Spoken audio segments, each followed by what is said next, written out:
Assalamualaikum warahmatullahi wabarakatuh. Halo anak-anak, kali ini kita akan belajar tema 5 muatan IPS KD 3.3 yaitu tentang Masyarakat Ekonomi ASEAN atau MEA untuk kelas 6. Jangan lupa anak-anak berdoa terlebih dahulu sebelum menyimak video ini.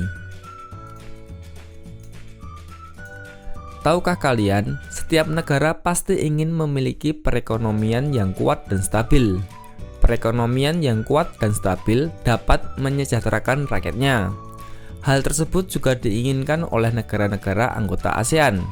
Oleh karena itu, sebuah kerjasama dibentuk untuk memenuhinya. Kerjasama yang dibentuk oleh ASEAN dinamakan MEA. Apa itu MEA? Kalian akan mempelajarinya dalam materi pembelajaran berikut. Mari kita simak bersama-sama. Masyarakat Ekonomi ASEAN atau MEA. MEA merupakan singkatan dari Masyarakat Ekonomi ASEAN. Masyarakat Ekonomi ASEAN juga disebut ASEAN Economic Community atau AEC. MEA adalah bentuk kerjasama negara-negara anggota ASEAN dalam bidang ekonomi dengan cara membuat sistem perdagangan bebas. MEA mulai dibuka pada tanggal 31 Desember 2015. Pembentukan MEA didasarkan pada 4 pilar, yaitu sebagai berikut. Yang pertama, menjadikan ASEAN sebagai pasar tunggal dan pusat produksi. Yang kedua, menciptakan kawasan ekonomi yang berdaya saing tinggi. Yang ketiga, menjadikan kawasan dengan pembangunan ekonomi merata dan berkeadilan. Dan yang keempat, menyatukan ke arah perekonomian global.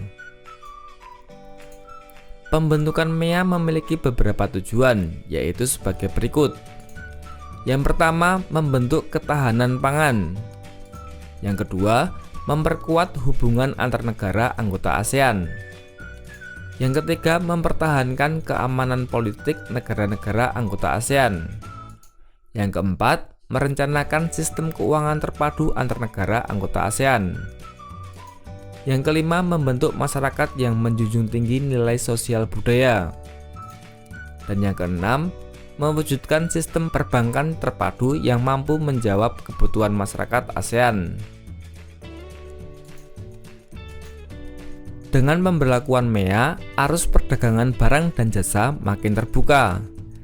Tenaga kerja asing yang ingin berprofesi di Indonesia pun makin terbuka. Tenaga kerja Indonesia juga memiliki peluang yang sama. Oleh karena itu, peningkatan kualitas sumber daya manusia atau SDM harus dilakukan. Keuntungan negara-negara ASEAN dengan pembentukan MEA yaitu yang pertama, banyak lapangan pekerjaan baru yang tercipta. Yang kedua, hambatan perdagangan internasional akan berkurang. Yang ketiga, mempermudah investor dalam berinvestasi. Selanjutnya, pengaruh MEA terhadap Indonesia di bidang ketenagakerjaan. Pemberlakuan MEA membuat negara-negara anggota ASEAN berusaha meningkatkan pertumbuhan ekonomi. Setiap negara perlu meningkatkan kualitas dan kuantitas tenaga kerjanya. Sementara itu, negara yang tidak mampu memanfaatkannya akan menerima dampak negatif.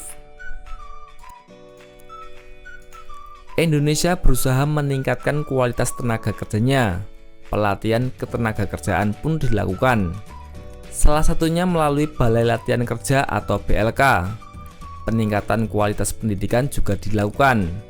Tenaga kerjanya juga dibekali pengetahuan, keterampilan, dan sikap yang baik. Hal itu tentu menunjang pekerjaan yang akan dilakukan. Indonesia memiliki peran dalam bidang ketenagakerjaan yang cukup besar. Jumlah penduduk Indonesia sekitar 40% dari total penduduk ASEAN. Tenaga kerja Indonesia juga memiliki keterampilan yang beragam. Hal tersebut tentu menjadikan Indonesia sebagai tujuan pencarian tenaga kerja bagi negara lain. Indonesia juga menjadi tempat penyedia lapangan kerja negara lain, mulai dari industri berkembang hingga industri maju. Tenaga kerja asing pun didatangkan, hal itu karena ketersediaan tenaga ahli yang minim. Nah anak-anak, itulah materi IPS KD 3.3. Semoga bermanfaat. Sampai jumpa lagi dan terima kasih. Wassalamualaikum warahmatullahi wabarakatuh.